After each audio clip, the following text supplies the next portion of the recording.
नमस्कार, news time में स्वागत है आप सभी का और आपके साथ मैं हूं हिमांशी नेगी। आज मैं इस वीडियो में आपके लिए एक बहुत राहत की खबर लेके आई हूं, आपके लिए नहीं देश के लिए।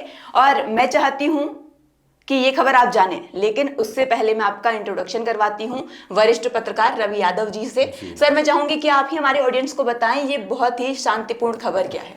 बिल्कुल, मैं मुस्कुराते हुए पूरे देशवासियों को ये बता दूं कि भारत और पाक के बीच जो अनौपचारिक युद्ध हम कह सकते हैं, क्योंकि औपचारिक घोषणा नहीं हुई थी, लेकिन दोनों ही देश जो है एक दूसरे पे हमलावर थे। तो वो आज जो है पूर्ण विराम, यानी कि एक तरह से सिंपल भाषा में कहें कि कोई गोलाबारी एक दूसरे पे नहीं करेगा, यानी कि सीज फायर के लिए दोनों देश राजी हो गए हैं। और दोनों देशों ने इस बात की हिमांशी औपचारिक जो है एक घोषणा कहें, ऐलान कहें या जानकारी कहें, वो सभी देशवासियों को दे दी है। और चाहे वो पाकिस्तान ने डिक्लेयर पहले किया हो, भारत ने हाल ही में कर दिया है। तो अब जो है एक सिंपल बात यह है कि कोई भी जो है तरफ से या पाक की तरफ से या हिंदुस्तान की तरफ से एक दूसरे पे किसी तरह का कोई अटैक नहीं होगा। ये देशवासियों के लिए राहत की खबर। सर, ये राहत की खबर है ही, उसके साथ में एक और खुश खबर है, और वो ये है कि भारत की शर्तों पर ये सीजफायर हुआ है। बिल्कुल बिल्कुल, ये आपने एक अच्छी बात कही। मैं भी आप सबको बता दूं कि जो अभी तक की जानकारी आ रही है और उसमें भी एक तरह का तर्क है। हालांकि शांति अच्छी होती है चाहे किसी भी तरफ से हो, ये एक बड़प्पन जो है हमेशा हिंदुस्तान दिखाता रहा है। लेकिन जब कहते हैं कि some people understand by the punishment, कुछ लोग नहीं समझना चाहते तो उनको जो है ताकत के बल पे समझाया जाता है। उनमें पाकिस्तान एक है।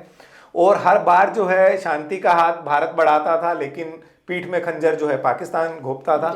इस बार जो है अमेरिका ने ये पहल की है, लेकिन बिल्कुल औपचारिक रूप से ये बात मैं आपको पुष्टि कर रहा हूं कि भारत को जो है औपचारिक रूप से सीज फायर रोकने के लिए डीजीएमओ पाकिस्तान की ओर से पहला फोन उनकी तरफ से आया और उन्होंने ये वायदा किया है कि हम रोक रहे हैं और हम रिक्वेस्ट करते हैं कि आप भी रोक दें, जिसपे भारत राजी हो गया। सर, डीजीएमओ की बात करें तो 12 तारीख को 12 बजे दोनों देशों के डीजीएमओ के बीच में एक बार फिर से बातचीत होने वाली है।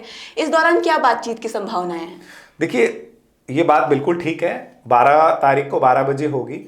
उसमें ये जो इस तरह की तनावपूर्ण स्थिति आपने देखी होगी, पूरा देश जो है वो पैनिक था, ना केवल हम बल्कि पाकिस्तान के अलावा पूरी दुनिया की नजरें लगी हुई थी। क्योंकि भारत जो है वो न्यूक्लियर पावर है और न्यूक्लियर पावर जो है पाकिस्तान के पास भी है और वो लगातार इस बात की धमकी दे रहा था।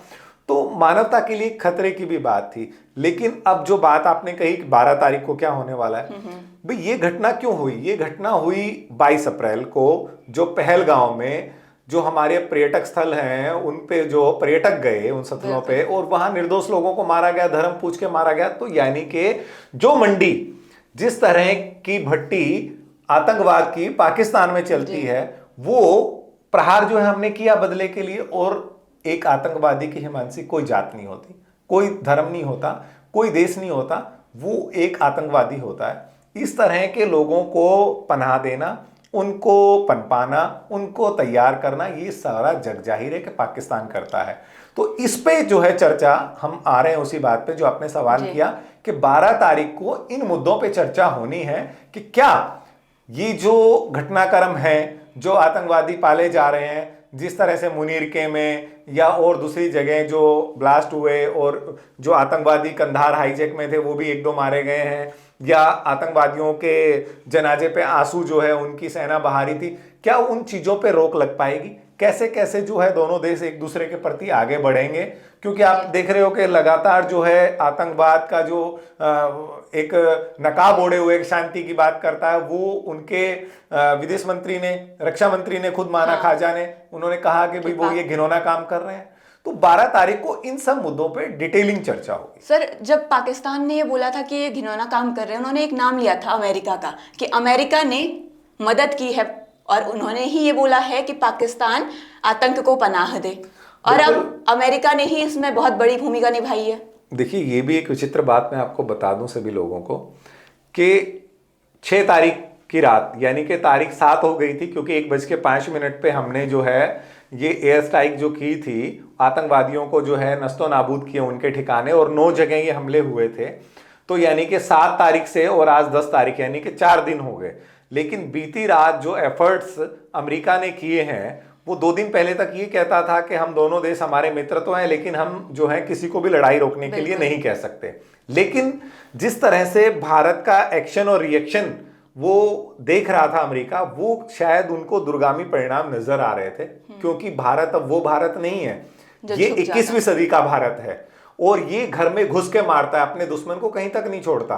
तो इस तरह से अमेरिका ने जो एक, ये कह सकते हैं कि पुरानी बात पे अभिनंदन वाला मामला आपको याद होगा, जो हमारा एक फाइटर जेट का पायलट था वो कैद किया था, और जब क्रिकेटर की बात करें, जब उनके हाथ में जो कमान थी पाकिस्तान की, तब ये शायद शहबाज शरीफ जो है ये प्रधानमंत्री नहीं थे, और उन्होंने कहा था कि अभिनंदन को हम नहीं छोड़ेंगे। लेकिन तब भी ट्रंप जो है वो भूमिका मध्यस्थता की लेके आए थे, और भारत ने जो है अपना कड़ा रुख इख्तियार कर लिया था। इस बात का पता अमेरिका को भी लग गया था, और वो अभिनंदन 24 घंटे में, आपको पता है हिमांशी, घर वापस आ गया था। हाँ, आ गया तो था। अमेरिका जो है 2 दिन तक ये जरूर कह रहा था कि भाई हमें कोई लेना देना नहीं है, हम न्यूट्रल हैं, दोनों देश हमारे मित्र तो हैं, लेकिन मध्यस्थता हम नहीं करेंगे।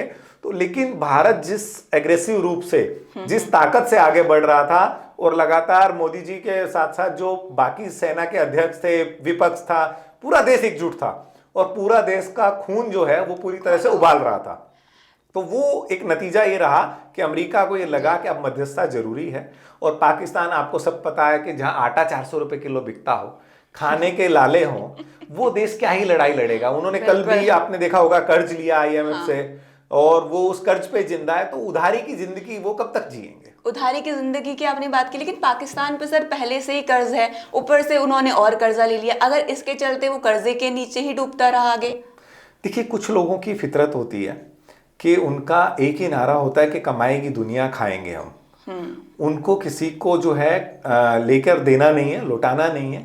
यानी कि जिस तरह से बेगर होते हैं, उनका काम हाथ फैलाना होता है, तो पूरी दुनिया के सामने कटोरा लेके ये लोग हाथ फैला रहे हैं। लेकिन सर, क्या अमेरिका के लिए भी जरूरी था? क्योंकि अमेरिका से भी पाकिस्तान ने बहुत ज्यादा कर्जा लिया है। अगर युद्ध होता तो पाकिस्तान को और ज्यादा नुकसान होता, और अमेरिका के पास वापस कर्जा नहीं पहुंचता। देखिए, जहां तक की बात आपकी बिल्कुल ठीक है, लेकिन न्यूक्लियर जो ताकतें हैं वो अगर उसका इस्तेमाल करती है तो केवल उस देश को नुकसान नहीं होता। यानी कि भारत पाकिस्तान पे कोई न्यूक्लियर अटैक करे या पाकिस्तान भारत पे करे, उसके साइड इफेक्ट पूरी दुनिया में होते हैं। जैसे और लास्ट हुआ था, हाँ बिल्कुल, हिरोशिमा नागासाकी के जो परिणाम थे वो भारत तक की उनकी बीमारियां, एयर के साथ चीजों का फैलना, ओजोन पे उसका इफेक्ट होना, बारिश जो है जरूरत से ज्यादा होना, एनवायरनमेंट के साथ एक तरह से वो सीधा सीधा प्रहार होता है। और प्रकृति जब उस छेड़छाड़ होती है तो प्रलय आती है, तो वो प्रलय जैसा होता। इस तरह से न्यूक्लियर का तो जिसने इजाद किया उस साइंटिस्ट ने भी ये कहा था कि मैं अपने आप को बहुत बड़ा विलेन समझता हूं दुनिया का, कि मैंने इसका इजाद क्यों कर दिया। तो ये घातक परिणाम होते। तो इस नाते कहीं ना कहीं ये जो मध्यस्थता की बात आई है वो अमेरिका ने सोच समझ के जो है ये कदम उठाया, और दोनों ही देशों ने उसकी जो है एक अनुशंसा भी की है, माना भी। सर, इसकी शुरुआत पाकिस्तान ने की है, और अगर हम पाकिस्तान पर ही वापस आ जाएं तो पाकिस्तान पर ये पाकिस्तान के लिए कितना जरूरी था कि इस युद्ध विराम लग जाए? देखिए, पाकिस्तान के लिए तो अपनी इज्जत बचाने जैसा है। जी। बाप बाप होता है, बेटा बेटा होता है। पाकिस्तान का जन्म जो है हिंदुस्तान से हुआ था, बंटवारे के दौरान हुआ था। और तब भी जो है आपने देखा होगा जिस तरह की हिंदी मूवी, जिनको हमारा जन्म जो आज़ादी के बाद हुआ, इनके सर पे तरपाल तब आई थी जब इंडिया ने जो है इनको राहत पैकेज दिया था। और पूरी दुनिया में इनकी साख कैसे है, आप देखो कि जो सबसे बड़ा दुनिया का आतंकवादी था लादेन, जिसको ओबामा सरकार ने मारा, वो कहाँ पकड़ा गया? पाकिस्तान में। दाऊद इब्राहिम को किसने जो है पनाह दे रखी है? पाकिस्तान ने। दुनिया भर के जो भाड़े के आतंकवादी कारगिल में मारे गए वो कहां से आ रहे थे? पाकिस्तान से। तो आतंकवादियों का एक ही बाप है, वो है पाकिस्तान। सर, आज पूरे दिन मेरी नज़र भी खबरों पर ही थी, और एक खबर जो हर साइट पर मैंने देखी वो ये थी कि भारत सरकार ने पाकिस्तान को कड़ा रुख अपनाते हुए कहा है कि अगर पाकिस्तान में आतंकवादी हैं और वहां से एक और आतंकी हमला होता है तो उसके बाद भारत उसको युद्ध की शुरुआत मानेगा। तो अब इस बार भारत ने अपनी शर्तों पर युद्ध विराम किया है। अगर आगे कुछ चीजें बढ़ी तो इनके क्या परिणाम रहेंगे?